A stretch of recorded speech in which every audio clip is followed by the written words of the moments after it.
Welcome to this exploration of one of the most potent emotions in human existence, hate. It's a feeling that has fueled conflicts and torn apart communities. Now you might be thinking, hate? That's a heavy topic. And you're right. But it's a conversation we need to have. Only by understanding the roots of hate can we begin to dismantle it. So today we're going to dissect the anatomy of hate and talk about how we can work towards overcoming it. Let's start with a fundamental human emotion, fear.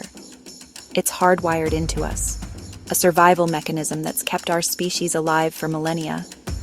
But fear, when misdirected or manipulated, can be a breeding ground for hate.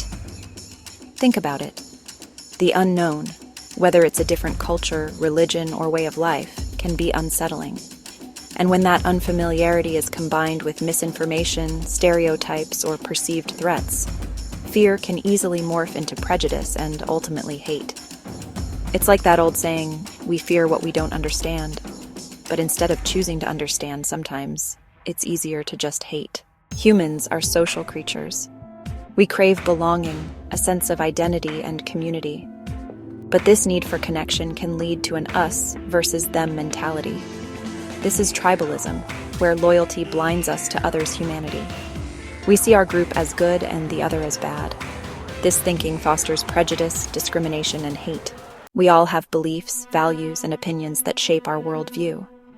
Differences in perspectives are natural and healthy, but can also become flashpoints for conflict. Heated debates around politics, religion, or social issues often arise. When disagreements devolve into personal attacks, hate can fester.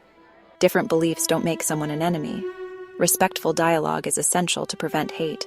Societies rife with inequality, where resources, opportunities, and even basic human rights are unequally distributed, create fertile ground for resentment and hate to take root. When people feel marginalized, oppressed, or left behind, it's easy to direct their anger and frustration towards those they perceive as having an unfair advantage. This isn't to justify hate, but to understand its roots in systemic issues. Addressing social and economic disparities is not just about fairness. It's about preventing the breeding grounds of hate from festering in our communities. Hate doesn't exist in a vacuum. It's often deeply intertwined with historical narratives, passed down through generations like heirlooms of pain and prejudice. Think about historical injustices, wars, colonization, slavery. These events leave lasting scars. The stories we tell ourselves about the past, the heroes and villains we create, can perpetuate cycles of hate and division. It's essential to critically examine these narratives, to acknowledge the complexities of history, and to challenge versions of the past that are used to justify hate in the present. The struggle for resources, land, jobs, housing, even food and water, has been a source of conflict throughout human history. And when resources are perceived as scarce, it's all too easy for hate to rear its ugly head. This is especially true when it comes to xenophobia, the fear and hatred of foreigners. The other is often seen as a threat, competing for limited resources and opportunities.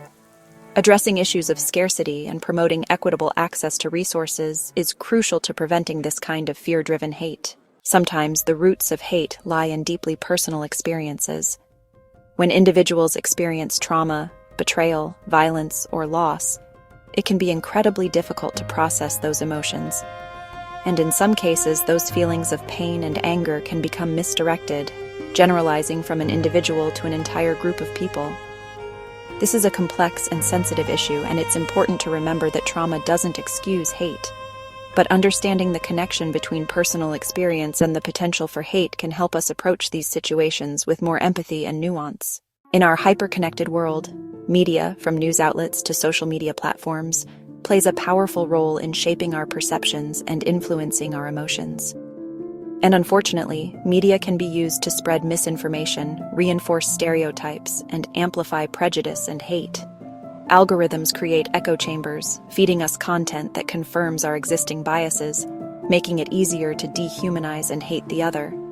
We need to be critical consumers of media, questioning narratives, seeking out diverse perspectives, and challenging hate speech wherever we see it. We've explored the unsettling roots of hate. Understanding the problem is the first step. By fostering education, promoting dialogue, and challenging prejudice, we can create a world where hate has less room to grow. Choose empathy over apathy, understanding over ignorance. Thank you for joining me. Like, share, and subscribe for more conversations that matter. Let's make hate a relic of the past.